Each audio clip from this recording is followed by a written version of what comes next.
Bonsoir.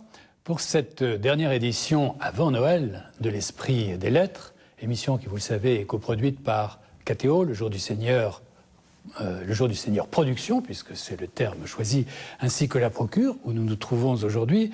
Donc pour cette émission, nous avons choisi d'être plus festifs, peut-être qu'à l'habitude, en privilégiant l'image à côté de l'écriture.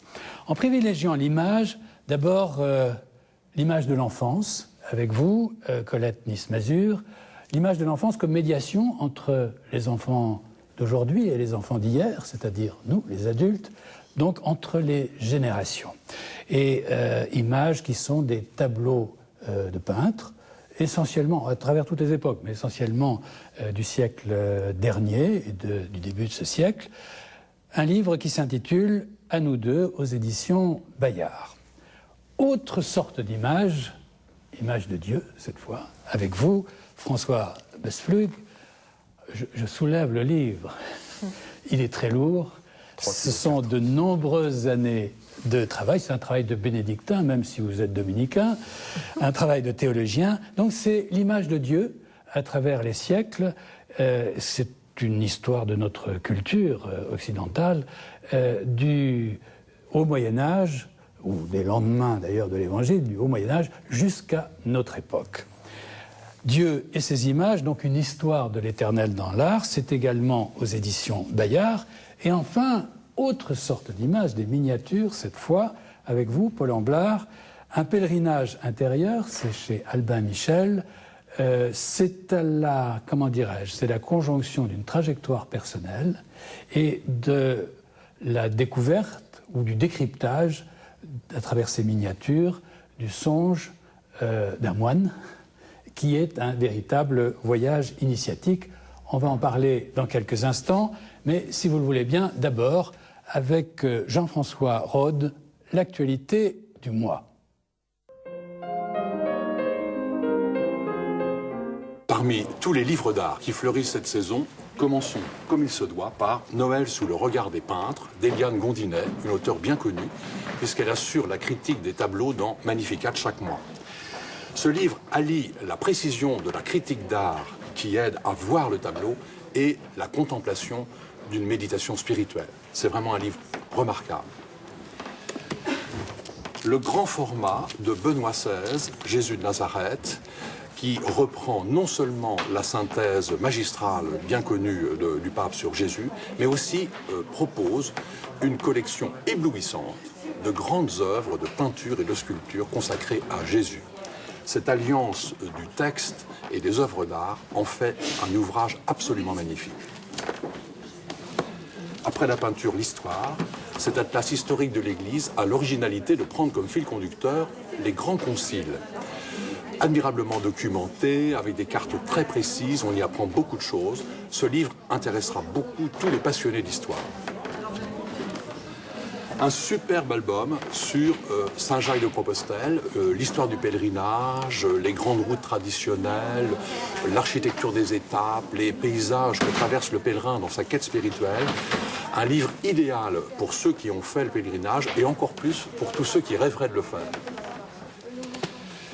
Quête spirituelle et ô combien avec ce livre sur le mont Athos, ce chemin de l'infini, qui permet de mieux comprendre la vie des moines sur la Sainte Montagne, avec aussi de très belles photographies et un index chronologique et théologique très bien fait sur l'orthodoxie. Pour élargir son regard, 100 lieux pour raconter l'histoire des religions, de François Bell et François Besflug, qui nous fait l'honneur d'être sur le plateau de l'Esprit des Lettres ce soir. Une manière originale de mieux comprendre les 5 grandes religions en visitant leurs lieux emblématiques. Et je termine avec le préféré, l'agneau mystique, le retable des frères Van Eyck. Incontestablement, c'est une des plus grandes peintures de l'Occident et la plume de Fabrice Adjadj, une plume aiguë, profonde, nous aide à le comprendre et à le contempler. Ce livre-là et tous ceux que j'ai cités peuvent vraiment constituer des cadeaux très précieux. Je disais tout à l'heure, vous êtes tous parlé d'images, et c'est curieux parce qu'on est dans une civilisation de l'image aujourd'hui, et on a le sentiment qu'aujourd'hui, mais je me trompe peut-être, les images sont moins porteuses de sens que celles que vous avez choisies à travers vos trajectoires respectives. Ouais, c'est-à-dire que les images, quand elles deviennent tellement nombreuses, récoltent peut-être moins d'attention aussi. Trop d'images, tu l'images ? Un peu. Ouais. Un peu, lasse l'œil, et puis ne stimule pas les créateurs d'images comme l'attention, la concentration, la focalisation de l'attention sur les images suscitait la créativité auparavant. Moi, je crois qu'il y a quelque chose, y compris dans la production des images, qui s'est un peu relâché parce que les créateurs d'images savent que peut-être ils auront moins d'attention que ceux qui en faisaient quelques-unes dans leur vie. Paul Amblard ? Au Moyen-Âge, on fait des images non pour se distraire, mais pour apporter quelque chose, un enseignement aux gens. Et l'image est une parole, d'une certaine manière. L'image est une parole, et de plus, elle conduit l'individu à s'améliorer, à évoluer. Et aujourd'hui, vous voyez bien qu'on est truffé d'images. On ne sait plus où regarder pour avoir le regard, on pourrait dire en jachère, tellement on est envahi d'images.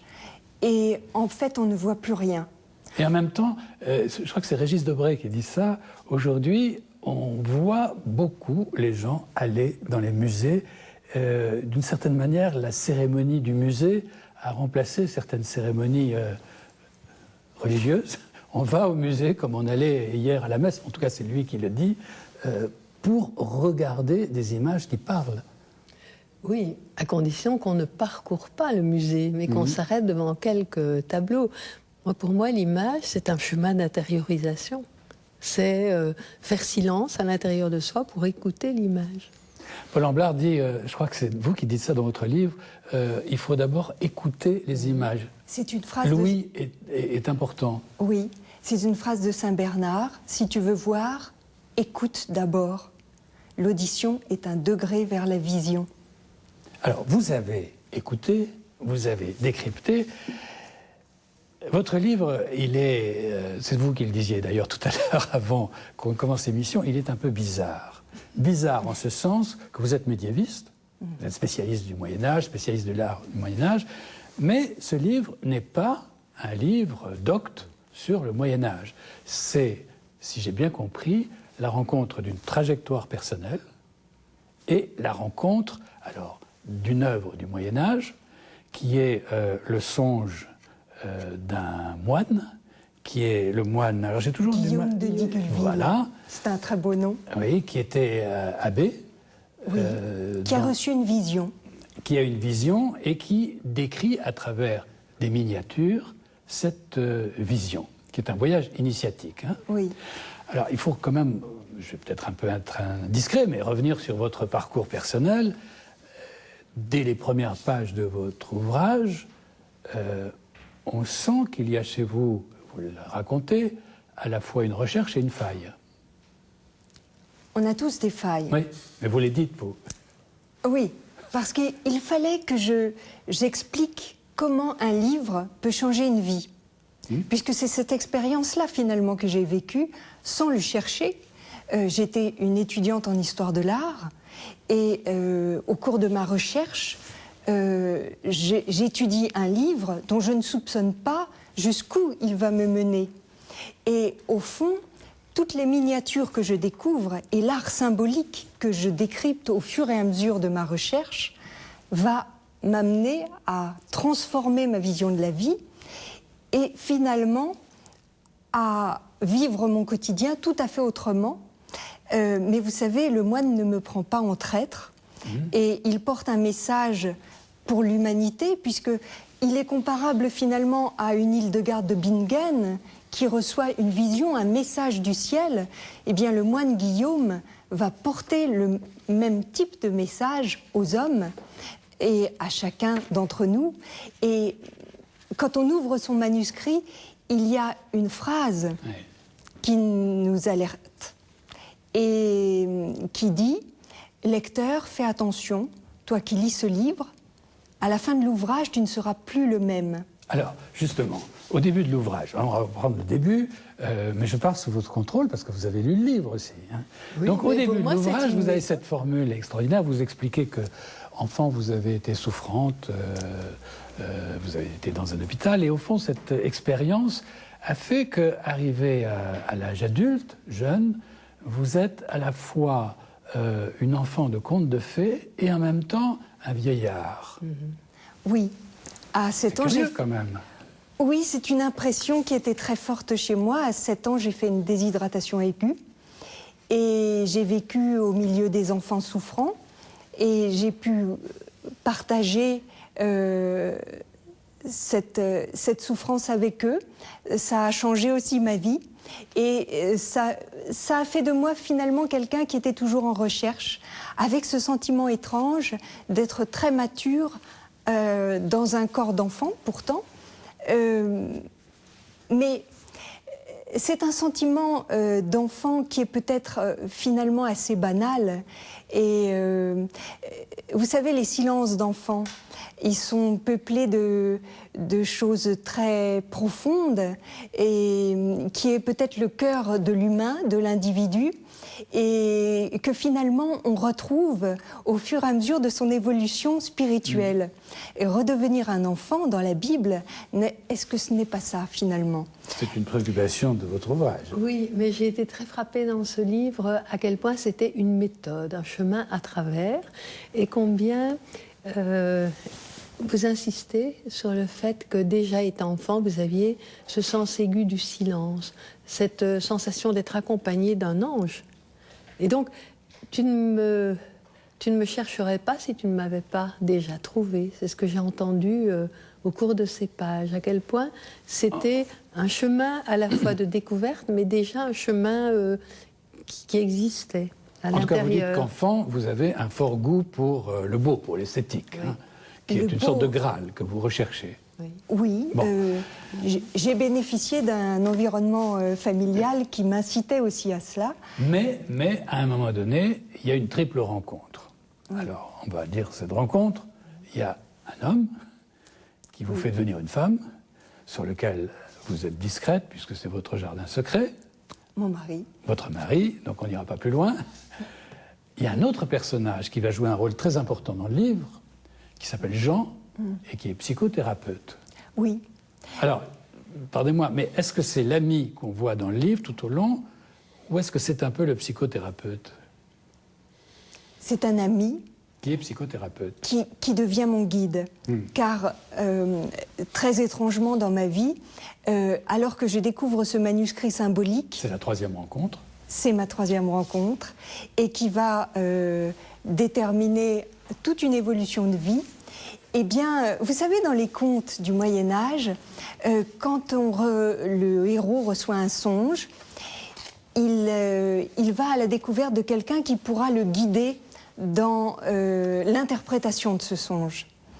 Et eh bien, moi, j'ai eu pour guide Jean, mon vieil ami, qui est plus avancé que moi sur le chemin et qui va très étrangement répondre en écho à ce que le manuscrit va m'enseigner. Et au fond, tous ces petits aspects du quotidien, de l'existence, qui sont, vous savez, ces pesanteurs de l'existence, où on subit les choses, où la vie nous arrive par flot et on n'arrive plus à maîtriser notre quotidien, et finalement le manuscrit va m'apprendre à accepter tout ce qui arrive. Pas à changer l'événement, puisqu'on ne le peut pas, c'est notre destin, mais à accepter ce qui arrive pour être maître de ses émotions. Pour et s'assumer, finalement. Pour s'assumer, et finalement à trouver un chemin de joie, un chemin heureux. Alors, l'image qui a déterminé votre appétit, si je puis dire, pour ce manuscrit, Oui. on la voit ici. C'est je ne sais pas si c'est la première image du manuscrit, mais en tout cas, c'est une image que vous aviez vue et qui a déclenché votre curiosité. C'est l'image, donc, je la montre à l'antenne, de deux femmes qui sont en train de refaire un lit, comme on le faisait, j'imagine, au Moyen-Âge, avec un bâton. Un bâton. Alors pourquoi cette image vous a-t-elle à ce point séduite? C'est inexplicable, c'est comme quand on tombe amoureux. On ne peut pas l'expliquer. au départ. Et puis progressivement, on peut comprendre un petit peu pourquoi on a été tant attiré par la personne ou une image. Ici, 2 simples femmes qui sont en train de refaire un lit. Et cette image est très symbolique. Et finalement, le symbole, c'est une porte ouverte vers l'invisible. Le symbole parle au cœur, nous parle de ce que l'on est en vérité, de notre essence profonde. Attendez, si on prend cette image en particulier, vous qui êtes un spécialiste des images, comment est-ce que cette image peut être un symbole ? Comment vous la lisez, vous, cette image ? Moi, je la réintroduis dans une histoire plus vaste, si vous voulez. Ouais. Ce manuscrit est un manuscrit qui se situe à une période bien précise où, effectivement... 14e, c'est ça ? Première moitié du 14e. Première moitié du 14e. Et on voit bien qu'à cette époque-là, qui précède encore l'invention d'un nouvel espace pictural de type renaissant, avec la perspective des paysages, etc., on est encore dans un art de signification. Donc elle a raison, c'est d'abord le symbole qui prime, tout est symbolique, tout en tout cas mérite d'être interprété, d'être ressenti comme du sens qui advient, vous voyez, et pas du tout comme une sorte de réplique de la réalité qui est de plus en plus pénétrante, illusionniste, etc. Bon, alors de ce point de vue-là, son histoire à elle me passionne. Comment dire, quand on l'a réinscrit sur une longue histoire des rapports entre les subjectivités occidentales et puis des courants d'art, des styles. Elle a eu un coup de cœur pour un manuscrit qui est d'une candeur, d'une simplicité et d'une densité symbolique extraordinaire. Et d'une grande complexité d'images. Et d'une grande complexité en même temps. Car toutes ces images sont un langage en soi. Chaque geste, chaque couleur a une signification profonde qui doit faire écho en nous. C'est ce que vous dites dans votre livre, c'est-à-dire qu'au Moyen-Âge, à cette époque, au XIVe, début du XIVe, toute la gestuelle, tout geste a une signification, les couleurs ont une signification symbolique, les attitudes, à un moment donné, on va y revenir dans un instant, vous dites, on regarde toujours vers l'avenir, et puis à un moment donné, le personnage, en l'occurrence le pèlerin, se retourne. Si je ne me trompe, parce que je suis un peu dyslexique, vers la gauche, non, c'est ça ? Non. Non, vers la droite, mais c'est le contraire. Enfin bref, il y a une chance sur deux, je ne me trompe pas. Et il se tourne vers un personnage particulier qui est très étrange. Alors au départ, on pense à une erreur du peintre, puisque ce personnage n'a pas de trait de visage. Et je le montre à l'antenne, cette image. C'est une femme habillée très simplement, qui porte les armes du pèlerin. Cette femme n'a pas de trait de visage, ce n'est pas une erreur du peintre. Cette femme s'appelle Mémoire, elle a les yeux derrière la tête car elle regarde le passé. Et le geste du pèlerin, quand il se retourne, est un geste exceptionnel dans une miniature du Moyen-Âge. Car en général, les héros, les personnages ne se retournent pas, sauf situation exceptionnelle, de surprise ou lorsqu'ils se tournent vers leur passé, qu'ils évoquent quelque chose qui fait partie de leur mémoire. Alors ce voyage, votre voyage, en même temps que le songe du pèlerin, ça a été toute une aventure, puisque c'est un des manuscrits, c'est peut-être le plus beau manuscrit qui est gardé à la bibliothèque Sainte-Geneviève et qu'on ne montre pas. Donc il a fallu apprivoiser, si j'ai bien compris votre livre, par petites touches, tout doucement, apprivoiser la conservatrice du musée. Oui. Une Madame Paulet qui devient un héros de ce livre. Oui. Ça a été un parcours initiatique en soi d'accéder à ce manuscrit, et peut-être que ça a attisé encore plus mon désir de voir le livre.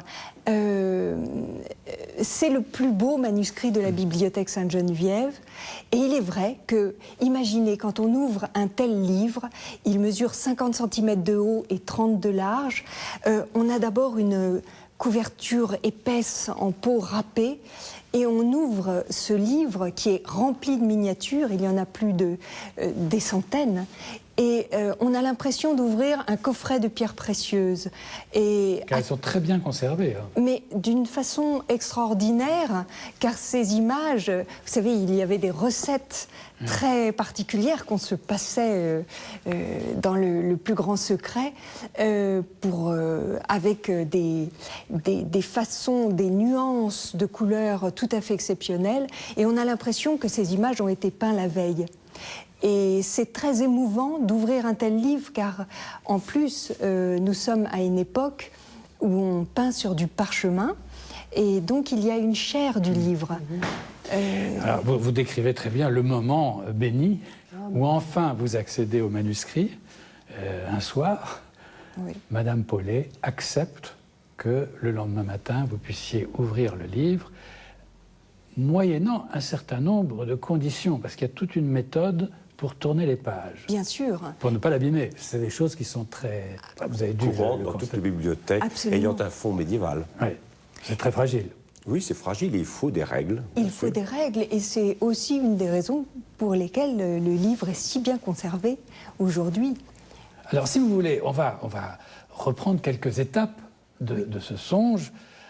Donc, au départ, hein, enfin, Le moine. Le moine. Alors, on voit le moine ici, qui est sur une sorte de couche en velours, enfin en rouge en tout cas. Somptueuse. Rouge vive. Et le rouge a une signification très particulière. Oui, c'est la couleur de l'esprit, c'est le feu de l'esprit. Et au départ, quand on voit une telle image, qui est très étrange, on a ce moine de Digulville, qui est un cistercien, et qui est couché sur un lit somptueux. Or, on sait que les moines cisterciens... C'est pas le genre à dormir sur un lit somptueux. Non, hein. pas précisément. C'est plutôt une planche, normalement. Donc, je m'interrogeais et je me disais, mais qu'est-ce qu'on me raconte ? C'est une erreur historique. Mais non, encore une fois, ce lit est symbolique. C'est un écrin, parce que le moine, vous voyez, a un geste très reconnaissable par les hommes de l'époque. Encore une fois, nous sommes dans un langage. Il tient sa tête dans une main. Il a le geste du songe, du rêveur. Et le songe est très important. On le retrouve dans toute la Bible. C'est une façon de recevoir un message du ciel. Alors, il y a ce moine et en face de lui un miroir dans lequel on aperçoit une sorte de château fort Oui. qui est Rose. Et là, il y a encore une signification. Bien sûr. D'abord, une chose très étrange, ce miroir est gigantesque. Il n'est pas du tout à l'échelle. Nous ne sommes pas, effectivement, dans un rapport illusionniste. On n'essaye pas de faire du vrai, du visible, du matériel. On est dans le symbole. Et donc ce miroir, le miroir, c'est le symbole du cœur. C'est d'ailleurs un symbole qu'on retrouve dans beaucoup de traditions. Vous savez que même les Égyptiens représentent le cœur comme un petit comme un miroir ou une petite coupe.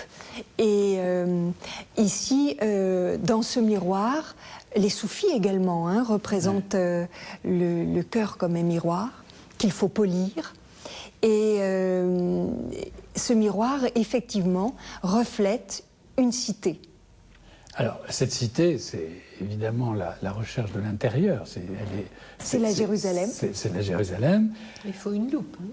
Une loupe pour voir le La loupe de Madame Paulet, bien sûr. La loupe de Madame Paulet est toujours là. D'ailleurs, Madame Paulet est toujours à vos côtés. Elle est toujours prête à venir vous apporter un conseil. Elle s'intéresse au Non, elle livre. s'intéresse petit à petit. Elle entre dans l'aventure, si je comprends bien, Madame Paulet. Oui, elle devient une sœur.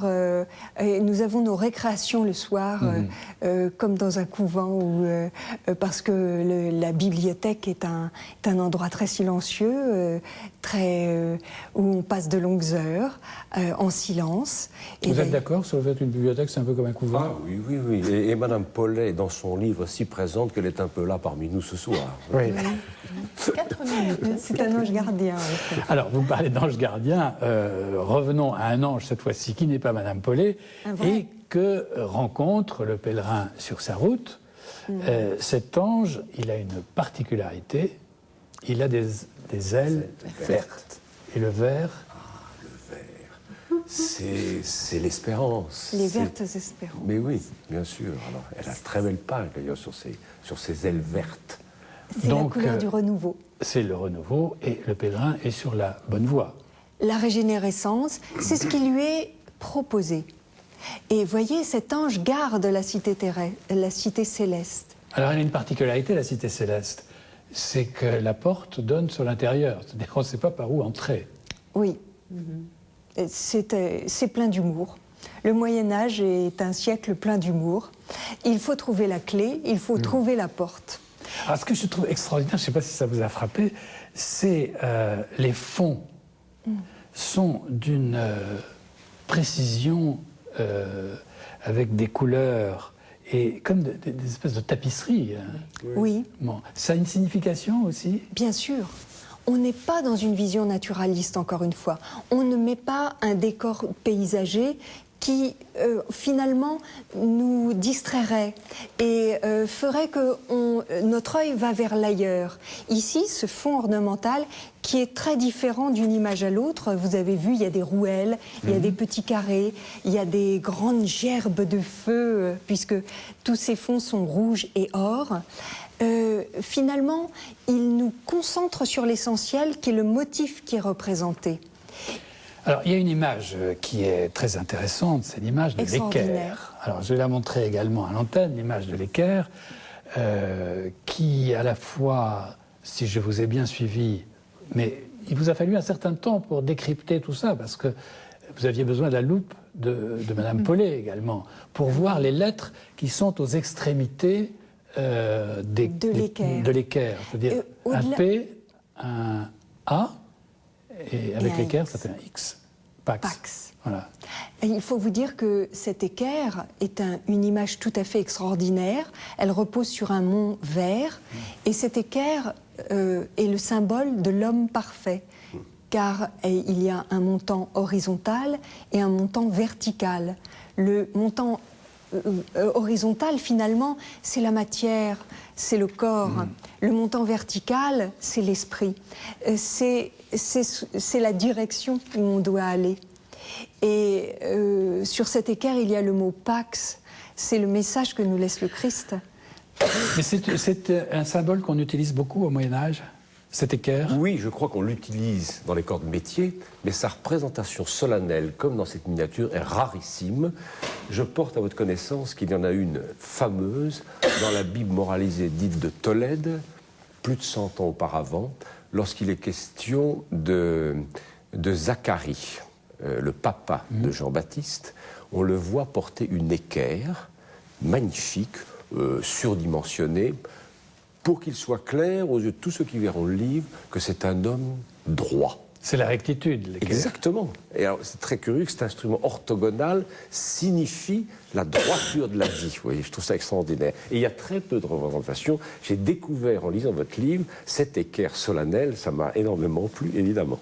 D'autant que cette équerre repose sur un mont. La montagne, c'est le lieu de l'évolution. Ça demandait... Verte. Verte, car c'est plein d'espérance et de régénérescence. C'est vers où on doit aller. Alors, on ne va pas pouvoir voir toutes les images, mais il y en a qui sont quand même... Enfin, je vais m'arrêter sur une ou deux encore, si vous permettez.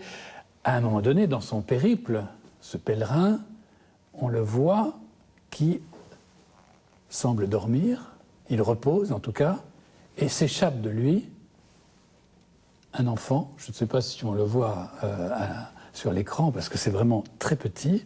Et cet enfant, c'est son esprit, c'est son âme. Comme un petit enfant, telle est mon âme en moi. C'est une phrase d'un psaume. C'est une façon très traditionnelle de représenter l'âme. Le pèlerin, à un moment, apprend qu'il est un corps, mais qu'il est aussi une âme. Alors il apprend qu'il est une âme, mais on peut apprendre qu'on est une âme, mais on ne peut pas séparer l'âme et le corps. Donc il faut que l'enfant, l'âme, réintègre l'écorce pour qu'il puisse continuer son cheminement. Car nous avons à faire le pèlerinage de la vie avec ce que nous sommes, en acceptant ce qui nous est apporté dans la vie et en acceptant notre destin et en le menant au bout, comme une fleur va jusqu'au bout de ses pétales. Voilà ce qui nous est demandé, d'aller jusqu'au bout de notre parfum et de nous donner totalement dans cette vie où finalement on peut trouver à évoluer à chaque seconde. C'est ce que le pèlerin va apprendre. Il a aussi des moments de découragement, le pèlerin. Oui, parce qu'il est comme... Regardez, là, on le voit. Bien sûr. Bien sûr, il est sur une pente verte. c'est plutôt bon signe, qui est montant. Vous voyez? Donc il y a encore de l'espoir. Oui, j'arrive, en vous suivant, à décrypter. Mais il a la main qui flanche, il a l'air de... Oui, il est là. Bon. Mais il est comme chacun de nous. Et c'est pour ça que j'ai aimé ce pèlerin. C'est qu'il a nos faiblesses, il a notre courage aussi. Et il a nos petitesses, il a nos petites lâchetés. Et finalement, il nous ressemble terriblement. Alors, il nous ressemble terriblement. Alors, bon, il y a un certain nombre d'épreuves, notamment, il va traverser les eaux, et c'est assez dangereux. La mer représente le monde. C'est le monde et ses difficultés. Bon, oui. On risque de s'y enliser. On risque de s'y noyer. De s'y noyer, oui. Perdre pied. Comment? Perdre pied. De perdre pied. Dans cette matière que l'on croit être la réalité. D'ailleurs, avant d'aborder le monde et avant d'aborder la mer, il voit quelques personnages qui, eux, se sont noyés. Oui. En dépit de l'aide d'anges qui essaient de les en sortir, mais il n'y a rien à faire. Hein. Oui, parce que ça, c'est une notion importante que l'on apprend dans ce manuscrit, c'est que sur Terre, on n'est pas seul et qu'on est aidé. Mais on est trop aveugle pour le voir. Et encore une fois, il faut passer par l'écoute. Alors, ça se termine par une sorte d'apaisement. Oui. Le pèlerin est sur une sorte de gisant, mais de couleur rose. Il a fini sa vie. Il a fini sa vie, et au fond, il a apprivoisé la mort. Il rencontre la mort. Mais et la mort lui sourit. C'est une très belle image de la mort, car elle vient avec vous voyez, une grande faux, mais qui va le libérer. C'est une libération. Et finalement, elle a un tout petit cercueil sur l'épaule parce que le corps va disparaître, mais pas le pèlerin.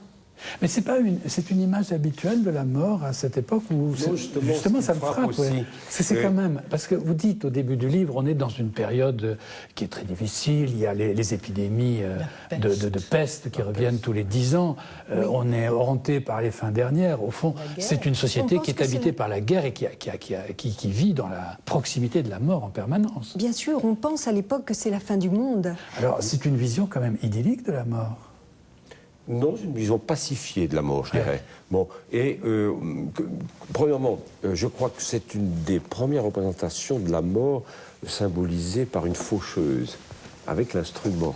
C'est assez rare encore à l'époque. Bon, je crois que ça a été effectivement suscité par le traumatisme européen de la grande peste de 1347-48, qui va finalement faucher un habitant sur 3. Voilà, ce que vous rappelez d'ailleurs dans votre livre. Bon. Et du coup, le message de ce manuscrit qui se clôt par une vision paisible de la mort prend d'autant plus de force que, j'allais dire, on est dans une situation dramatique de ce point de vue-là. Bon, le message, il est là, je crois. Oui, je vous en prie. Ce qui est magnifique, c'est qu'il y a des équivalences, des analogies avec aujourd'hui, avec la guerre en Irak, avec le sida, enfin, on n'est pas dépaysé. C'est ça qui est tellement prenant, je trouve, dans ce livre. C'est que c'est le Moyen-Âge, mais c'est maintenant. Alors, il y a une dernière chose que je voulais vous demander, et une curiosité de ma part. Finalement, ce songe du moine, il n'y a pas de véritable référence religieuse. Il n'y a aucune référence religieuse. Je veux dire, elles sont très indirectes. Alors que dans votre livre, on va voir des images de Dieu, de la représentation de Dieu, à travers le Christ notamment. Dans ce songe du moine, ça pourrait valoir pour tout parcours initiatique, tout parcours religieux. Oui. Ce que raconte le moine, c'est un pèlerinage de vie humaine. Donc effectivement, on pourrait dire que c'est universel. Mais c'est une vision chrétienne, c'est une initiation chrétienne à la vie et qui transpire dans toutes ces images du Moyen-Âge, mais qui s'adresse, c'est vrai, à un grand nombre. Et c'est peut-être aussi l'intérêt de ce livre, c'est que ces images sont universelles et peuvent parler au cœur de chacun. Vous êtes d'accord avec ça? Oui, c'est-à-dire ce qui est très intéressant, c'est qu'effectivement les étapes de ce pèlerinage ne sont pas cléricales, ne sont pas ecclésiastiques. Il n'y a pas question de sacrement et d'indulgence, de je ne sais quoi encore. Vous voyez? Et du coup, des gens même de notre époque, comme vous disiez à l'instant, qui n'ont un peu perdu leur référence religieuse, peuvent au fond s'assimiler à ce pèlerin qui doit en passer par des étapes et qui en même temps est happé, qui est orienté vers un but. Bon. Alors ça, c'est applicable à tout un chacun. Est-ce qu'on peut faire un rapprochement entre ce parcours initiatique et le parcours que faisaient, alors très terrestre si je puis dire, les compagnons? C'est l'équerre qui me fait penser à ça. Pas penser. Mais c'est une évolution spirituelle qui est décrite ici. Et finalement, vous disiez, il n'y a pas de référence ecclésiastique, certes, mais ce sont des images sacrées, comme une icône est sacrée. Et c'est pour cela que c'est finalement intemporel. Parce que finalement, ces images parlent à ce que l'on a de plus profond en soi. Alors, si vous le voulez bien, on va en rester là pour les miniatures. On pourrait en parler encore longtemps. Et on va parler de votre livre, François Bespluc. Mais auparavant, je vous propose le coup de cœur de Mathilde. Pour ce temps de Noël, je suis heureuse de vous présenter une belle lecture, une très belle méditation même. Marie la vivante de Pierre Claverie aux éditions du Cerf. Vous allez me dire, Marie, encore Marie. Mais qui la connaît vraiment? Pour beaucoup, elle reste une figure discrète, parfois même une image d'Épinal. Qui est-elle d'ailleurs? Une jeune fille issue du peuple d'Israël, une jeune vierge promise à Joseph, mais c'est surtout une femme qui a fait de son fiat le fil conducteur de toute une vie. Dans cette catéchèse si émouvante, Pierre Claverie nous fait toucher du doigt la place toute particulière qu'occupe Marie dans la foi. À la lumière des trois confessions, juive, chrétienne et musulmane, et avec toute la force d'une foi consacrée au dialogue, Monseigneur Claverie fait revivre cette femme si populaire dans le cœur des croyants, de tous les croyants, et nous fait entrer plus profondément dans son mystère. Il nous redit combien Marie est au cœur de la foi. Marie, mère et épouse, bien sûr, mais aussi Marie, première Église, premier disciple. Elle est celle qui nous fait parvenir sur le chemin du Christ. Alors, lorsque vous lirez ce livre, je suis sûre que Marie retrouvera la place lumineuse qui est la sienne dans le cœur de chacun. Et je remercie pour cela Pierre Claverie, car oui, Marie redevient vivante, elle est bien la vivante. François Bespluc, vous êtes théologien, historien, spécialiste de l'iconographie religieuse. Vous enseignez à Strasbourg. Je disais, par manière d'humour, que vous avez fait un travail de bénédictin, mais vous n'êtes pas bénédictin, vous êtes dominicain. Et vous êtes un collectionneur. Au départ. Plus exactement, au départ, Oui. vous avez eu une sorte de hobby, de passion. Oui. Vous collectionnez toutes les images de Dieu, telles qu'on le représente, ou on a pu le représenter à travers différents siècles. Oui, c'est venu un peu par hasard, parce que j'avais des cours à faire, dont le sujet était abstrait, les triades dans l'histoire comparée des religions, et j'ai senti que mon public n'allait tout simplement pas supporter. Donc je me suis rabattu sur un sujet qui m'a paru plus attrayant, la Trinité dans l'art. Et donc en quelques jours, j'ai rassemblé une documentation et j'ai fait un cours là-dessus qui, j'ose le dire, a remporté un vif succès. Et ensuite, ce sujet ne m'a plus quitté. Je me suis mis à collectionner des images de la Trinité à l'heure où le religieux et le moine moyen dépriment légèrement dans sa cellule. Vous voyez, certains tricotent, d'autres lisent des romans policiers ou vont à la télévision, vous voyez, dans l'abbaye où ils se trouvent. Bon, moi, j'ai décidé... C'était quoi votre abbaye?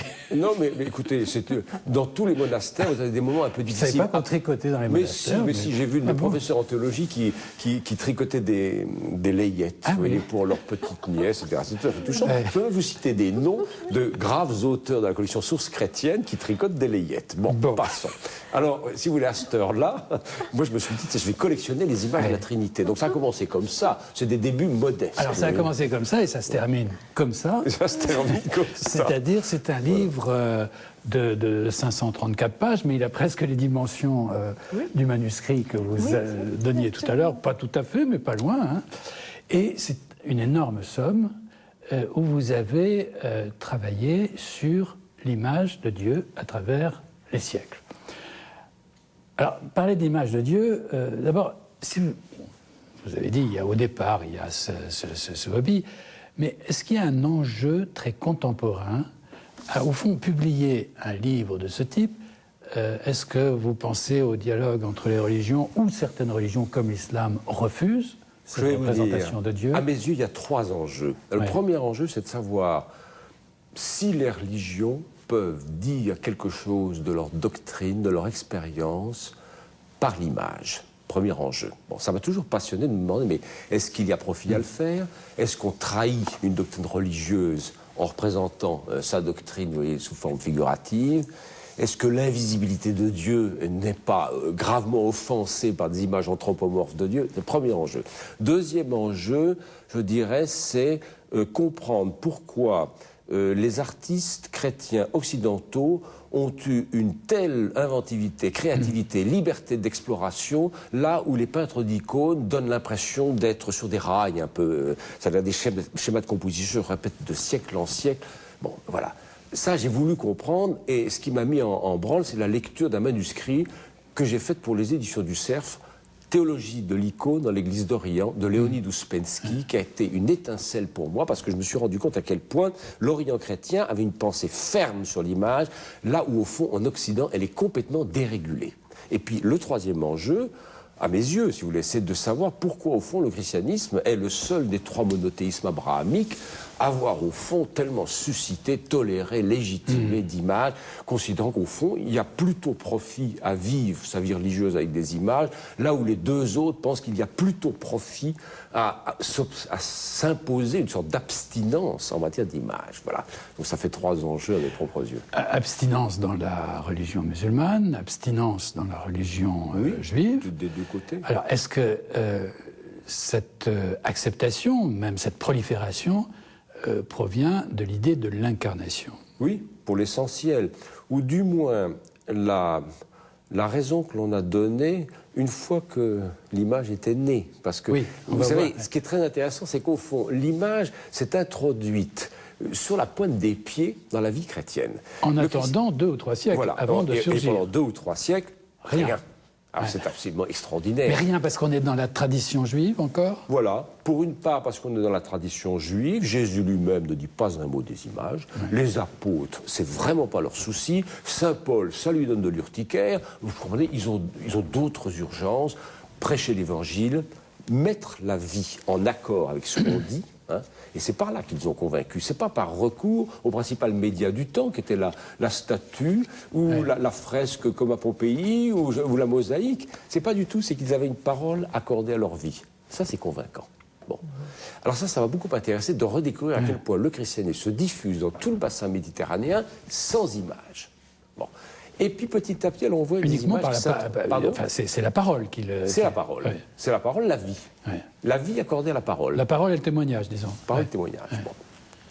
Et puis petit à petit, au fond, l'image s'introduit sur la pointe des pieds, et je dis, parce qu'aucun évêque, aucun synode, aucun concile n'a jamais dit aux chrétiens, allez-y, maintenant c'est le moment, faites des images. Mais non, pas du tout.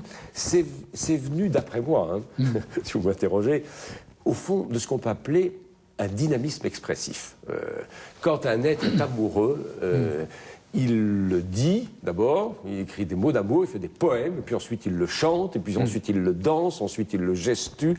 Ça passe dans tous les registres expressifs. Il était tout à fait normal que les chrétiens disent d'abord leur foi en mots, et après l'avoir dite en mots, et ben petit à petit la disent en peinture. Ils vont la dire bientôt en théâtre, en Orient. Ils la diront en musique. Pas la peine d'insister.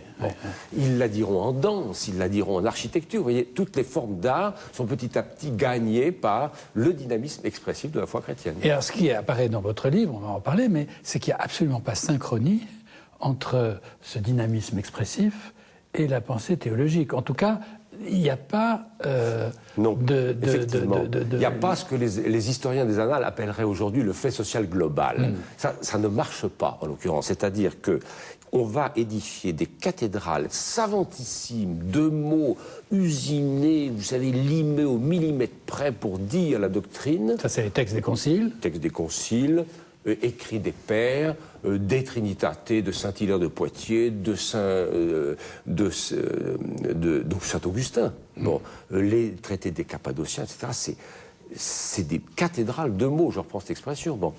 Et à la même époque, sur le même sujet, vous n'avez quasiment rien pour dire que le Fils est Dieu. Il y a quelques images, mais pour dire, par exemple, que Dieu, c'est 3 personnes qui font un seul Dieu, vous n'avez quasi rien. Et il faut reconnaître que c'est pas facile à représenter, parce que, ou bien, Oui. vous dites que vous êtes un passionné des images trinitaires, Oui. C'est la quadrature du cercle, si je puis Oui, dire. mais si vous voulez, ça n'explique pas tout. Vous avez d'ailleurs spontanément, je vois, adopté l'explication qui était celle d'André Grabat. Oui, vous êtes en bonne compagnie. C'est-à-dire, explication, on ne l'a pas fait parce que c'était difficile.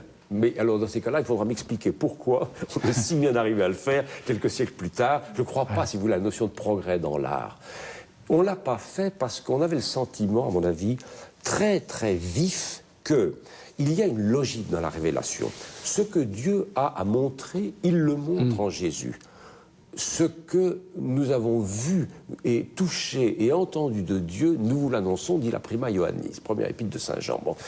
Et du coup, si vous voulez, ça a créé une sorte de sentiment qu'il ne fallait pas sortir de ce que j'appelle la règle du christomorphisme, de la représentation de Dieu. Qui m'a vu, dit Jésus à Philippe, a vu le Père. Donc, qu'est-ce qu'on représente de Dieu, hein? Chez les chrétiens, on représente Dieu fait homme en Jésus-Christ, point à la ligne. C'est tout. Alors, 2 questions de méthode d'abord, avant d'entrer dans ce long parcours. Est-ce que écrire une histoire de l'iconique de Dieu suppose la conviction qu'il existe? Écoutez, je pense qu'un historien agnostique pourrait supposer qu'il se lance dans une enquête comme cela. Maintenant, j'ai tendance à penser qu'étant donné l'état des esprits dans la France contemporaine, il n'y a pas beaucoup de candidats. Voilà, il n'y aurait pas beaucoup de candidats. Et puis surtout, je crois que pour écrire une histoire de ce genre, il faut quand même être un peu à l'aise avec le dogme, avec la doctrine, avec l'histoire de l'Église, être frotté d'exégèse, savoir ce que c'est que la littérature patristique, pouvoir se dépatouiller dans les livres qui donnent les traités des conciles. Vous comprenez? Sinon, c'est pas possible. Alors, je crois que, oui, d'une certaine manière, c'est le livre qu'un religieux, que seul peut-être un religieux pouvait envisager. Il faut une passion de Dieu au départ pour imaginer de passer 30 ans dans cette espèce de traversée de l'Atlantique de l'érudition à la rame. Vous comprenez? Parce que c'en est une, hein, il faut quand même l'avouer. Bon. Oui, c'est un... Il y a un côté traversé en solitaire, oui, bon. Autre question de méthode, c'est vous-même qui posez la question. Est-ce que cette histoire de l'éternel, dans notre histoire, est-ce que c'est un Dieu objet ou un Dieu sujet? Autrement dit, est-ce que c'est le Dieu, ce que l'on raconte de lui, en tant qu'il est accepté ou rejeté, ou bien est-ce que c'est le Dieu qui est maître du temps et qui joue son rôle de sujet dans l'histoire? Alors, c'est le Dieu de la foi. C'est-à-dire que c'est pas du tout pour échapper à votre redoutable... non, c'est vous qui... bien. Non, mon redoutable, c'est vous-même qui vous le soumettez. Oui, mais enfin, si vous voulez, moi, ce que j'ai dit en tête du livre, c'est que je prends comme sujet de ce livre le Dieu de la foi et du credo chrétien, qui est cru, effectivement, sujet de l'histoire, qui est confessé comme tout-puissant, créateur, provident, sanctificateur et but final de l'humanité. Bon. Alors, c'est ça mon affaire. Bon. La question un peu délicate, c'est de savoir s'il a contrôlé jusqu'à l'histoire de son image. C'est ça là peut-être le piège de votre question. Et je vais droit au piège, parce que c'est ce qui m'intéresse le plus. C'est, y a-t-il un sens théologique à l'histoire de Dieu que j'ai retracée? Alors ça, il faudra peut-être que je m'en explique un peu plus tard. C'est peut-être un peu prématuré, si vous voulez que je fasse des déclarations ce soir à ce sujet. Mais c'est vrai que c'est une question qui m'a hanté. Est-ce que le Seigneur Tout-Puissant, qui est cru par les croyants, a suivi, donne sens, et est-ce qu'on peut interpréter chrétiennement cette histoire, si vous voulez, de l'iconique de Dieu? Redoutable question. On ne va pas répondre à toutes les questions ce soir, mais on va peut-être refaire avec vous cette longue trajectoire en sachant, ce que vous dites au départ, c'est que c'est une évolution qui est une évolution lente, qui n'est... il faut ni tomber, dites-vous, dans l'hyper-contextualisation, ni ignorer le contexte. Oui, c'est ça, voilà. Bon. Alors, première étape, il n'y a rien. C'est simple. Oui. Et puis, petit à petit, vous le disiez, à pas de loup, tout doucement, on voit apparaître. Alors, vous avez divisé votre livre en 12 chapitres, 12 chapitres, et on voit apparaître essentiellement le Dieu, à travers le visage du Christ, qui est un Dieu pantocrator. Hein. Oui. C'est la période des absides. Voilà. C'est la période des absides. Basilicales. Alors, je ne sais pas si on le voit bien à l'entête, j'ai du mal parce que c'est un peu gros. Voilà. Alors, j'avais choisi pour illustrer cette période, donc ce chapitre, c'est un Dieu en majesté, c'est un Dieu d'une mosaïque d'absides à Sainte-Pudentienne. Voilà. Oui. Alors, ça, c'est une première période, et puis on avance et on arrive aux icônes. C'est la période de l'icône. Voilà. La période de l'icône. Alors, vous pouvez peut-être nous dire un mot sur cette période de l'icône. Au VIe siècle, on commence au fond de retrouver l'inspiration commune aux images que les Romains croyaient descendues du ciel, les diipétès, et puis les portraits funéraires du Fayoum. Les portraits assez réalistes, au fond, qui étaient accolés sur les sarcophages, sur les momies, vous voyez, dans l'art égyptien. Bon. Et du coup, à la convergence de tous ces courants, naît une image du Christ assez impressionnante, comme celle que vous avez montrée à l'écran, où finalement le fidèle est appelé à se projeter, ou plutôt qui appelle le fidèle à une sorte de rencontre. Parce que l'icône, qu'est-ce que c'est? C'est une présence en vue d'une rencontre. La basilique absidale, c'est pas tout à fait la même chose. C'est l'affirmation de la souveraineté du Christ sur le monde, sur son Église, etc. Mais ici, on voit bien, c'est quelque chose qui va me rencontrer, qui me regarde et qui me fait entrer dans une relation interpersonnelle avec ce Seigneur Pantocrator. Oui, c'est ce que vous dites, il me regarde. Il me regarde. Ouais. Alors, on arrive à la période... vous disiez tout à l'heure, entre l'Orient et l'Occident, l'Orient qui a des normes oui, bien établies, et l'Occident qui va être fantaisiste. Ça ne va pas se passer si simplement, parce qu'il va quand même y avoir des querelles assez brutales. Oui, oui, et puis l'Occident a aussi ses normes, et puis s'inspire aussi de l'Orient, vous voyez, donc on est obligé de... Mais enfin, c'est assez frappant, si vous voulez, de voir que bien avant le schisme de 1054, entre Rome et l'Orient, la querelle sur les pains azimes, le patriarcat de Rome et le filioque, il existe au fond une différence de pratique de l'image très importante. On voit ça très bien dans le psautier d'Utrecht, qui est un manuscrit prodigieux, un peu du genre du vôtre, sans couleur, peint à l'encre brune, avec pour chaque psaume un rendu extrêmement littéral, inventif, talentueux à l'extrême, bon, qui montre que... Très vif. Très vif. Très en mouvement. Très rapide, voilà. Et qui montre que les artistes occidentaux, dans le sillage de ce psautier, vont, au fond, explorer avec beaucoup de liberté ce que, justement, les lignes peuvent dire de Dieu, du mystère de Dieu. Alors, évidemment, Dieu, normalement, nul ne l'a jamais vu, on ne peut rien faire. Mais eux vont quand même essayer d'explorer, là où, à mon avis, les Orientaux vont se limiter plus et rester beaucoup plus réservés et retenus en ces matières. Alors, le point de passage, c'est quand même Grégoire le Grand qui va... Grégoire le Grand peut être un repère, oui. Oui, qui va accepter et même encourager, non oui, d'une certaine manière, il a, en faisant une lettre, une vraie philippique à un évêque de Marseille, Sérénus, qui a fait vider sa cathédrale des images qui s'y trouvaient et les a dispersées ou détruites, on ne sait pas exactement, sous prétexte que les fidèles de Marseille les adoraient. Bon. Et le pape va lui envoyer une lettre de reproche, mais salée, je peux vous dire, très très sévère, en lui expliquant que les images, bien sûr, il ne faut pas les adorer, mais il faut les conserver parce qu'elles servent à se remémorer, à s'émouvoir, à s'édifier d'une certaine manière, vous voyez, et elles ont beaucoup d'utilité, donc elles sont très précieuses. Bon.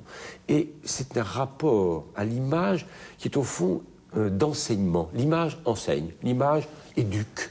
Et vous savez, dans notre précédente émission, on a parlé du livre Les Chrétiennes. Oui. Et on évoquait le fait que de grandes saintes, comme Sainte Thérèse d'Avila, ne lisaient pas la Bible. Elles ne la connaissaient pas. Et au fond, leur enseignement venait à travers, bien sûr, la liturgie, et à travers ces images qui sont une sorte de paroles. Oui. Qui ont cette valeur d'enseignement. C'est un point très important à rappeler, effectivement. Bon, d'ailleurs, c'est vrai de Sainte Thérèse, la Grande, mais c'est vrai aussi des siècles antérieurs. C'est-à-dire le rapport direct au texte biblique n'est pas du tout celui que nous avons grâce à la Bible de Jérusalem, à la Tome et toutes les autres Bibles que chacun peut avoir chez soi facilement. Les églises, les cathédrales sont des livres de pierre. Il faut le rappeler. Sont une forme d'enseignement. Vous disiez la difficulté, représenter la Trinité. Alors, il y a cette... la Trinité de Roublev, qui est très connue, que l'on voit ici, qui est une manière, non pas de représenter la Trinité, mais de représenter les trois personnages rencontrés par Abraham, qui était déjà une forme biblique d'anticiper, si je puis dire, le message trinitaire. Oui, c'est la communion parfaite qui existe entre les trois visiteurs du patriarche Abraham, mais interprétée comme une préfiguration, une prophétie qui sera révélée dans le Nouveau Testament de la parfaite communion qui existe entre les trois personnes qui font Dieu. Bon. Et toute tentative, d'une certaine manière, pour identifier ici le Père, là le Fils et là le Saint-Esprit, importe beaucoup moins que l'idée que c'est la parfaite communion et circulation d'amour et d'esprit entre ces trois, l'humanité étant appelée à faire le quatrième pour que la communion se boucle. Il va y avoir un certain nombre d'efforts et de formes pour essayer de rejoindre cette Trinité. Alors, il y a l'idée, trois personnages identiques, ce qui est dangereux parce que ça peut être un tritéisme. Ce serait dangereux si ça n'était compensé par d'autres images si vous voulez, aucune image n'est parfaite, et ce que peut-être ce livre apprend à mieux concevoir, c'est que il n'existe pas de bonne image de la Trinité, mais le panorama des images qu'elle forme à elles toutes est formidablement instructif, et les images se corrigent les unes par les autres. Alors, j'en montre une autre que vous évoquez, qui date du XIIe, et là, cette fois, c'est l'image du Père...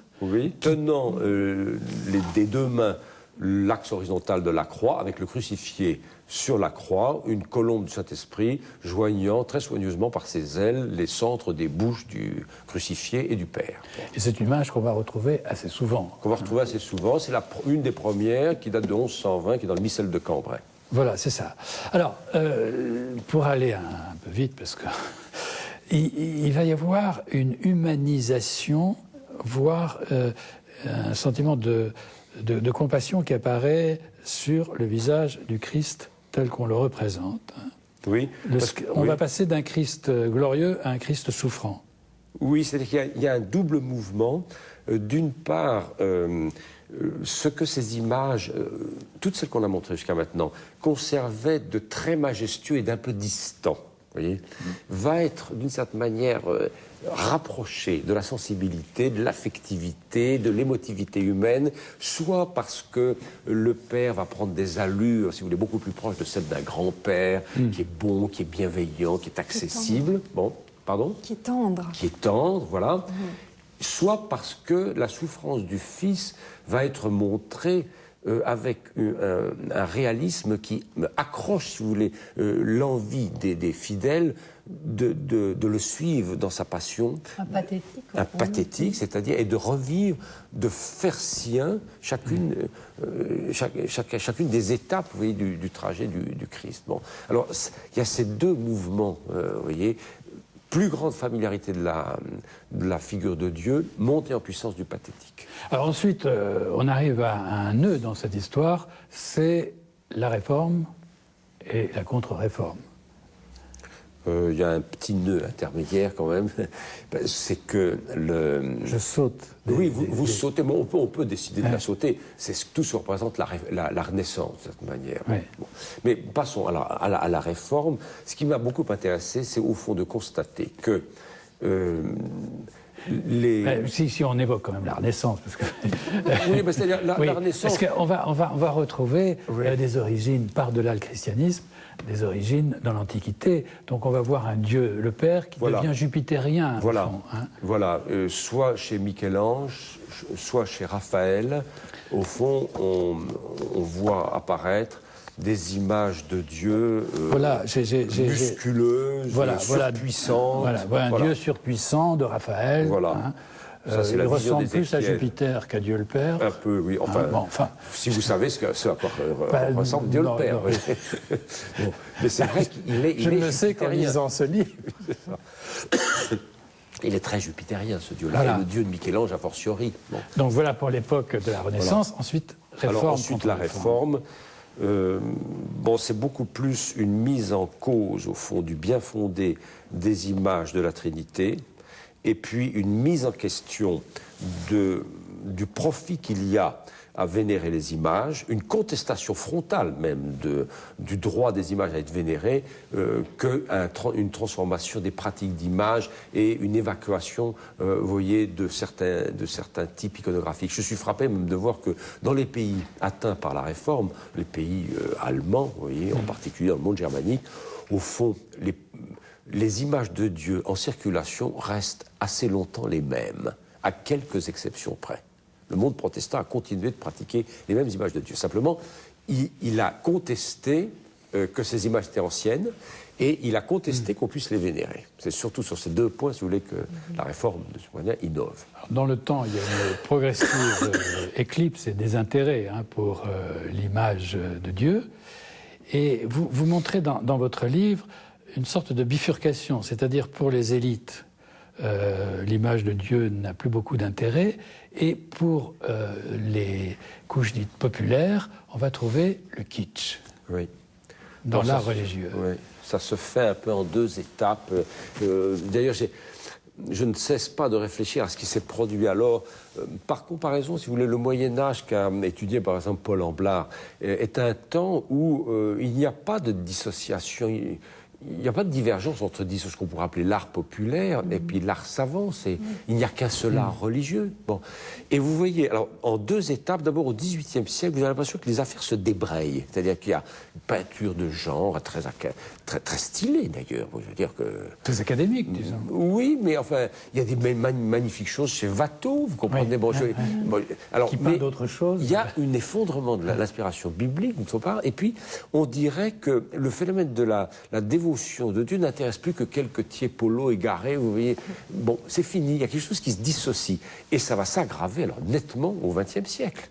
C'est absolument incroyable à quel point certains sujets disparaissent complètement de la circulation et du pinceau des grands peintres, alors qu'on les retrouve, j'allais dire, dans le mystère de Gaspard Lefebvre ou dans les missels en particulier. Les images pieuses. Dans les images de communion, dans les images d'ordination. Ça continue de vivre, mais ça n'a plus rien à voir avec le grand art. Mais il y a quand même des tentatives. Je pense au plateau d'Assy, comme ça. C'est extraordinaire d'avoir rassemblé tous ces artistes autour de la création religieuse. Ça n'a eu aucune influence, sinon dans le sens où l'Église a fait la preuve. Il faut rappeler pour ceux qui nous écoutent quand même, c'est qu'est le plateau d'Assy. Le plateau d'Assy est une église liée à un sanatorium, si je me souviens bien, où, par l'action d'un certain nombre de gens intrépides, comme le père Couturier, qui a réussi à séduire un certain nombre de peintres et pas seulement des croyants, il y avait vraiment des athées parmi ceux. Il n'a pas fait de... Mais c'est resté assez isolé, en fait. Mais bien sûr, c'est-à-dire qu'on me dit toujours, vous êtes trop pessimiste sur le XXe siècle, vous êtes trop pessimiste. Il y a eu le plateau d'Assy, il y a eu la chapelle de Vence par Matisse, il y a eu Georges Rouault. Mais écoutez, d'abord, tout ça a plus d'un demi-siècle. Oui, il y a Arcabas, bien sûr. Pour Arcabas, je veux dire, je suis bien placé pour savoir qu'il existe, vous voyez, je vais en faire encore un nouveau livre sur lui. Mais si on se situe, si vous voulez, dans les grandes évolutions, c'est ce que j'essaie de faire dans ce livre, si vous voulez, on ne peut même pas m'objecter Chagall. Chagall contredit tout ce que je dis dans les grandes lignes. Parce que Chagall est probablement la principale exception, c'est-à-dire un peintre qui, toute sa vie, pendant 60 ans de création artistique, n'arrête pas de s'inspirer de la Bible. Mais c'est un cas unique. Vous comprenez? Il ne faut pas que Chagall nous cache la forêt, enfin la forêt étant cette perte de souci d'illustrer les grandes pages de ce que Northrop Frye appelait le grand code. Bon, la plupart des artistes ne savent presque plus rien de la Bible, ne s'y confrontent que très rarement, ne reprennent à peu près jamais les grandes pages de la Bible. Vous prenez le buisson ardent, l'hospitalité d'Abraham, le don de la loi au Sinaï, énumérez les grands sujets et dites-moi quels sont les grands peintres qui l'ont traité au XXe siècle. Les maîtres verriers, un peu? Oui, bien sûr, quelques-uns. Vous voyez. Mais finalement, on a l'impression, en lisant votre livre, ce que vous venez d'expliquer, ce qui reste, ce serait simplement la figure d'un Christ souffrant qui semble symboliser tous les maux de notre société, que ce soit... Donc ce n'est pas la figure d'un Christ souffrant, c'est le motif du crucifié, extrait du langage chrétien, mobilisé, déporté en vue de toutes sortes de militances, mobilisant l'éloquence de ce motif pour les paysans brésiliens spoliés, les homosexuels qui en ont marre de l'homophobie, les je sais pas quoi, vous comprenez. Ça vous choque ? Mais pas du tout. D'abord, dans ce livre, il n'y a ni sentiment d'être choqué, il n'y a pas de jugement. Si vous voulez. J'essaie de décrire des évolutions et je trouve extraordinaire l'obsession de l'art du XXe siècle par le motif du crucifié. Mais je dis bien du crucifié. Oui. Et pas du Christ en croix ou du Christ. Vous voyez. Que pourrait illustrer la peinture de Rouault ? Mais non, parce que Rouault, ça fait partie des exceptions, un peu comme Chagall, si vous voulez. Rouault est un peintre extraordinaire qui a toute sa vie peint des Christ de la Passion, avec une sorte de sélection dans le cycle du Christ. Il ne va jamais jusqu'à la résurrection ou jusqu'à l'ascension, ou jusqu'à la Pentecôte. Il s'arrête à la Passion. Bon. Et là, il est génial. J'adore Rouault, si vous voulez. Mais Rouault a attendu 75 ans pour avoir sa première commande d'église, entre nous soit dit. Oui, c'est vrai. Ah oui, pour le plateau d'Assy, précisément. Bon. Voilà. Donc, Rouault ne me paraît pas indicatif des grandes évolutions caractérisant le XXe siècle. Alors, si on reprend, pour terminer, la première question que je vous posais, à laquelle vous disiez qu'il était bien difficile de répondre, c'est de dire, est-ce qu'il y a une signification, de foi dans l'exercice que Dieu peut avoir sur l'image? Comment est-ce que vous interpréteriez le fait qu'aujourd'hui, il y a cette captation autour du personnage crucifié?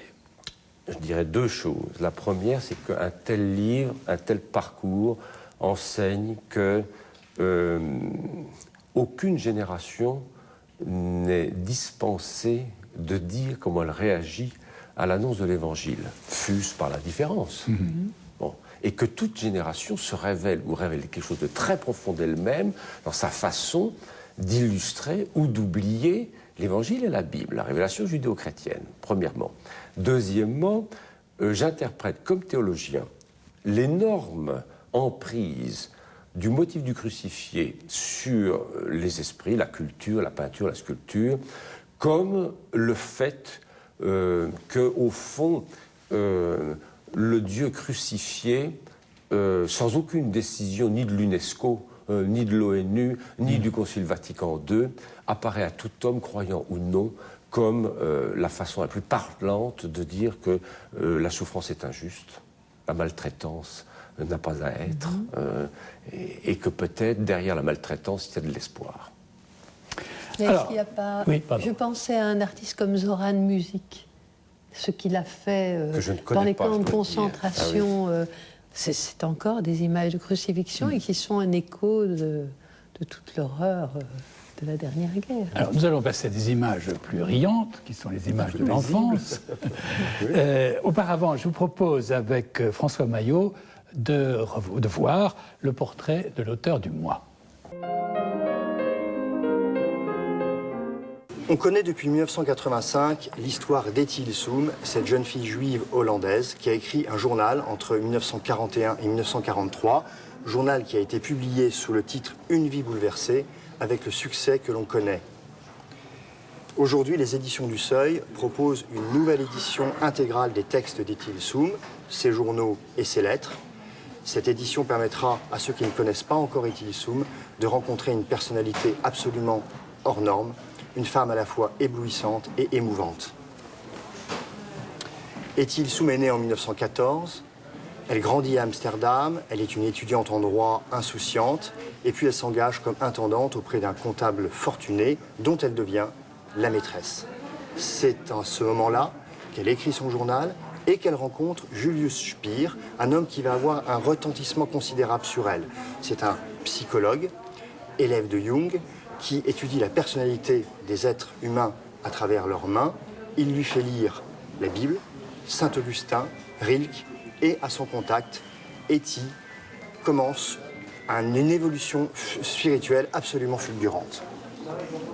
Elle se met à nu dans son journal, où elle se montre écartelée entre un désir de plus en plus aigu de Dieu, mais aussi une sensualité débordante qu'elle n'arrive pas à canaliser.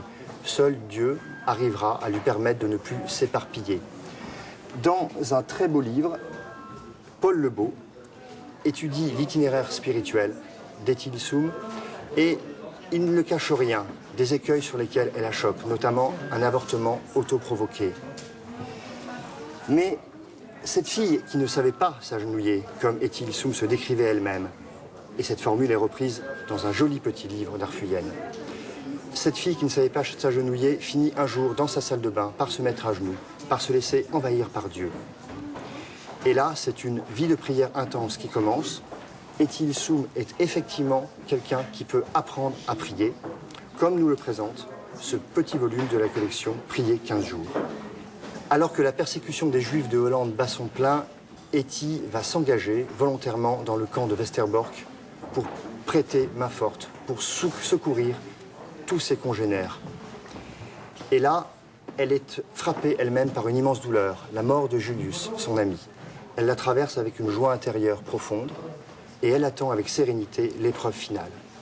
Car effectivement, en septembre 1943, Étile Soum est déportée avec toute sa famille à Auschwitz. On ne sait pas grand-chose de la fin de sa vie dans l'enfer des camps, juste quelques lettres qui attestent d'une compassion immense jusqu'au bout. Étile Soum meurt vraisemblablement le 30 novembre 1943. Il nous reste ses écrits. Il nous reste effectivement l'œuvre d'un immense écrivain de l'intime et d'une très belle figure spirituelle. Comme le dit Sylvie Germain, dans la très belle étude qu'elle a consacrée à Étile Soum a transformé son amour de l'écriture en une écriture de l'amour. Que demander de plus beau à un écrivain? Colette Nice-Mazur, à nous deux, c'est le titre du livre. D'exclamation. Oui, absolument. Et si je lis la dédicace, à Lola, Zoé, Juliet, Lucia, Zélie, Billy, Yona, Antonio, Thomas, Mathias et Loulia, c'est tous vos petits-enfants. Oui. Et au fond, l'idée de ce livre, si j'ai bien compris, c'est à partir de tableaux de l'enfance, par différents peintres, organiser, ou en tout cas permettre un dialogue entre les générations, c'est-à-dire entre les enfants d'aujourd'hui et puis les enfants d'hier, c'est-à-dire nous qui étions enfants hier.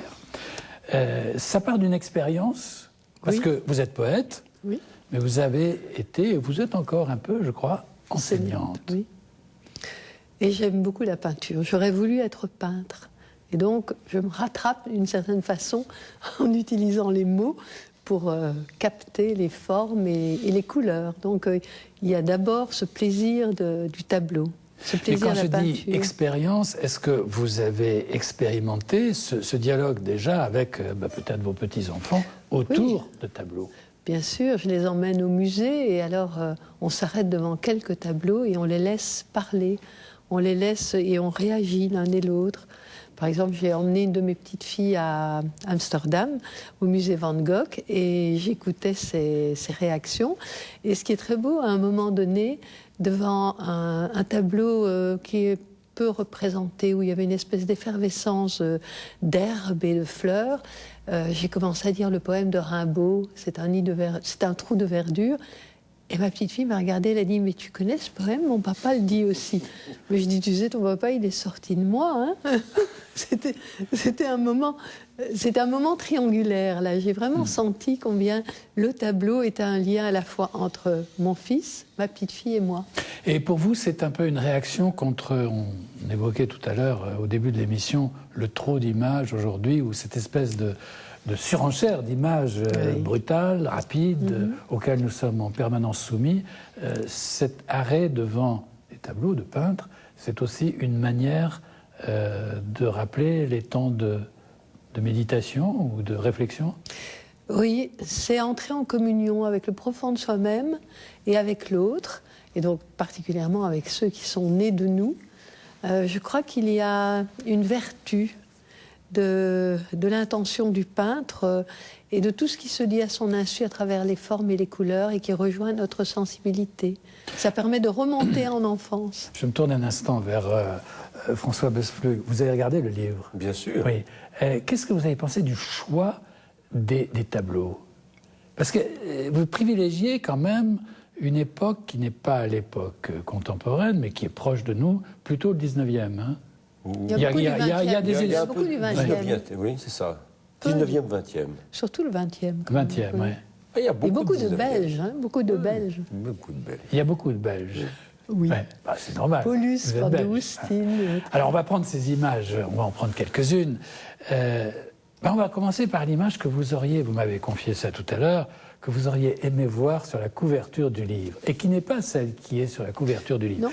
Sur la couverture du livre, on voit cette femme et l'enfant, et vous auriez préféré, si j'ai bien compris, cette image qui est une peinture de Pierre Paulus, qui date de 1923, si je ne me trompe, où l'on voit, je ne sais pas si on la voit à l'antenne, voilà, où l'on voit un enfant Avec un pantalon rouge, voilà, qui une chemise apparaît, blanche. c'est une grille de jardin, hein, c'est Oui, ça? mais derrière lui, il y a la maison, le jardin, la grille, et on entend la voix de la maman qui dit « Mais tu ne peux pas sortir, c'est interdit, c'est dangereux ». Et lui, il pousse la grille. Il a envie de quitter l'enfance et d'aller vers la vie, vers la rue, mais il est entre deux mondes. Et c'est l'occasion d'un dialogue avec vos deux petits-enfants? Sur l'intrépidité, sur le fait qu'on a envie d'être en sécurité et on a envie d'aller vers l'inconnu, d'aller vers ce qu'on ne connaît pas. De même, alors, cette fois-ci, on retrouve l'image que l'on trouve sur la couverture. Il y a une peinture de Cuno Amiette, hein, mère et l'enfant au jardin, mais aussi une peinture de Louis-Alex Gosset et dit André Gilles, hein, qui est la naissance. Ça, c'est une image rare. Hein. J'ai éprouvé beaucoup de difficultés à trouver un tableau où l'on voit un homme tenant un nourrisson. Il y en a très très peu. Et alors cet artisan qui a été appelé au chevet de sa femme, qui vient de mettre au monde cet enfant et qui tient dans ses mains immenses, tout petit, et on voit son sac de travail qui est à ses pieds, il y a son vêtement sur le lit, et cette femme épuisée qui pose la main sur le genou et qui a l'air de s'en remettre à lui. C'est très très beau la relation de l'homme à l'enfant. Mais c'est vrai que dans l'art, c'est très rare de voir un homme et tenir un bébé. Un nourrisson dans ses mains. Un nourrisson. En général, c'est une femme. Voulez-vous que je vous dise à quoi ça me fait penser? Non. Eh bien, l'image la plus fréquente d'un homme tenant un nourrisson, c'est le Christ tenant l'âme de la Vierge dans la scène de la dormition de la Vierge, où elle est enveloppée comme un nourrisson, à l'inverse de ce qui se passe d'habitude lorsqu'on représente l'âme. Mais c'est assez curieux, j'y pensais, quand j'ai lu ce livre, je me suis dit, ça c'est curieux, au fond, tous les autres personnages que je connais, où un homme tient un nourrisson, c'est le Christ tenant l'âme de la Vierge. Bon, ça nous fait sortir de votre problème. Mais... Cette peinture est particulièrement émouvante aussi au niveau de la symbolique, parce qu'il y a les mains de l'homme qui sont très denses, très sombres et très, très puissantes, et avec la lumière du nourrisson qui vient de naître. Et il y a un très beau symbole dans ce geste. Bah, c'est un homme, on a l'impression d'un homme qui travaille de ses mains. Hein. Oui, certainement. Il est robuste. Il est robuste, oui. Alors, autre image, très belle image, il faut que je la retrouve, parce que c'est cet enfant que l'on voit dans un jardin. J'espère que je vais le retrouver. Celui de Vallotton où l'enfant joue. Voilà, l'enfant qui joue excusez-moi, mais loin des grands. Voilà. Oui. C'est Félix Vallotton, je montre à l'antenne, ça date de la fin du 19e. C'est pas tout début du 20e, enfin peu importe, hein, mais c'est... 1889. Oui, excusez-moi. Alors, cet enfant, il est tout seul. Et dans le fond, très loin, On voit deux on silhouettes. voit deux silhouettes, ce sont les adultes. Oui, Alors, l'enfant, il est dans son monde. oui. Loin des Laissez-lui son adultes. droit de rêve. Je crois que trop souvent, les grandes personnes suroccupent et surveillent et maternent et que l'enfant a besoin d'espace pour respirer. Et j'aime ça. Et quand je le montre à mes petits-enfants, ça leur plaît beaucoup. Parce que vous avez le sentiment qu'on entoure trop les enfants oui. aujourd'hui. On ne les laisse pas respirer. On les laisse pas libres. pas... oui, On les laisse trop laisse libres ou pas assez libres? pas assez libres, intérieurement. Est-ce que je peux poser une question Oui. Vous avez le droit. à Colette Nismazio? Le peintre a adopté le point de vue de qui dans son tableau? De On Dieu dirait- le Père. Ah, mais vous répondez sérieusement? De Dieu Oui. le Père? Oui, parce qu'il est en dehors. Hein. Il est non, complètement c'est moi. dehors. Oui, mais de toute façon, je me donne la liberté d'interpréter. Enfin, mes textes ont le sens qu'on leur donne. Et donc la peinture aussi, on la regarde et même, d'un côté, on peut tenir compte du code de l'époque, mais en même temps, je le regarde avec mes yeux de cette année-ci. Mais si on le regarde avec le code de l'époque, quel est le point de vue du peintre? Mais ce qui m'a intéressé justement dans ce tableau, c'est qu'on a l'impression, alors comme vous disiez, que c'est le peintre regarde à distance Ouais. à la fois l'enfant Et les femmes. et les femmes au Et fond. cet espace aussi, l'ombre et la lumière. Hein. Et Mais que il place pour- l'enfant dans la lumière. Oui, Oui. mais que pour peindre la distance entre l'enfant et les parents, il faut souvent avoir de la distance par rapport Oui, à cette distance. oui, oui, C'est ça qui m'a intéressé dans ce tableau. Bon, voilà. Oui. Mais vous savez que Et tous... cette distance crée le silence. Oui. C'est le silence de l'enfant qui est là également. Oui. Et le ballon rouge. Il y a cet Alors, objet. Il y a des images qui sont plus, disons, plus conviviales, comme l'image du goûter. goûter. Hein. Oui. C'est un tableau d'un peintre belge, lui aussi, Bien sûr. qui date de 1919, où on imagine la tablée de tous vos petits-enfants. Hein. Oui, alors il y en Dans a la un qui est maison tout de famille. petit, qui arrive juste Voilà. au niveau de la table. Là. Et moi, j'imagine que là, il n'y a pas de silence. Hein. C'est plutôt bruyant, non? Oui, mais ils sont obligés d'écouter. Je crois qu'il y a une grande personne qui parle. Ils sont là avec leur beau nœud dans les filles ont un nœud dans les cheveux. Et je pense qu'elles attendent de pouvoir parler. Mhm. Je crois qu'il y a quelqu'un qui est Ils sont en très train de- sages. Hein. Oui, Ils oui. ont les mains sur C'est la un table. goûter de fête, hein. C'est pas un Ouais. goûter ordinaire. C'est des temps anciens. Oui, oui, oui, oui, oui.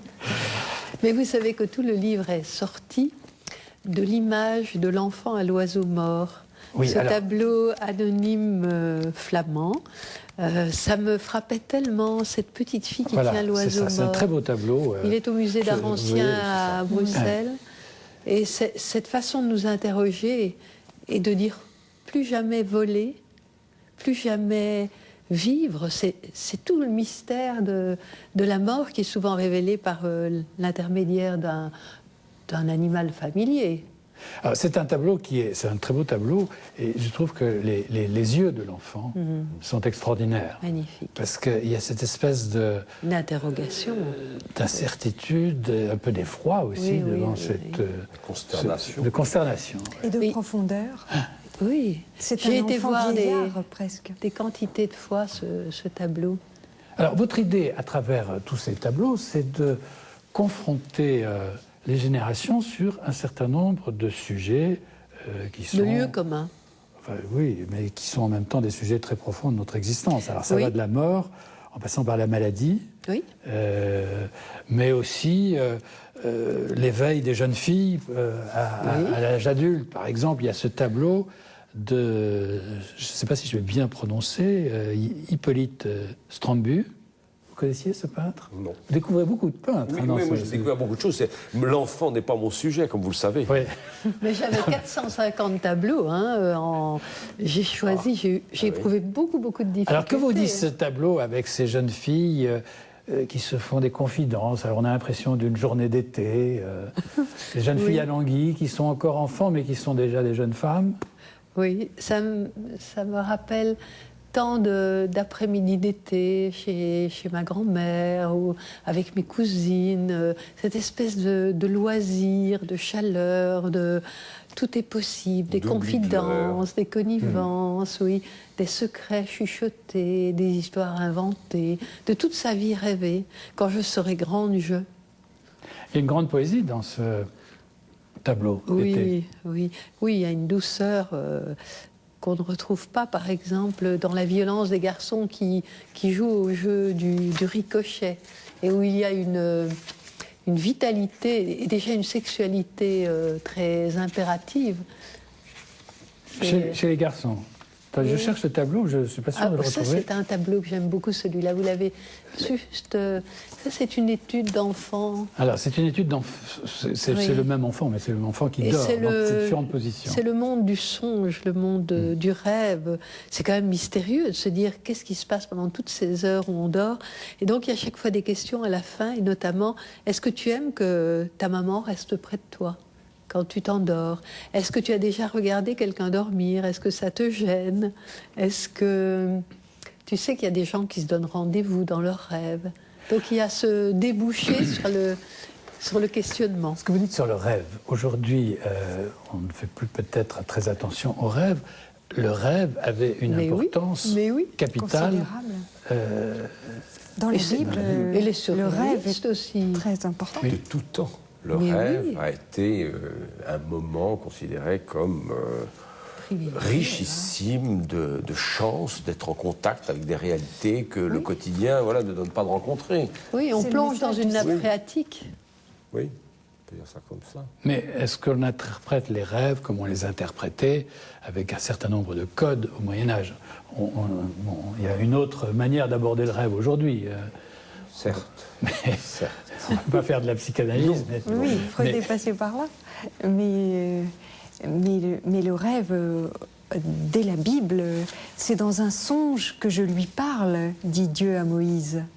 Donc, c'est quelque chose qui est ancré en nous, je dirais, cette interprétation du rêve et cette importance du rêve. Alors on va terminer par deux images qui sont de peinture très belles. D'abord, Georges de la Tour, l'enfant devant la bougie. Oui.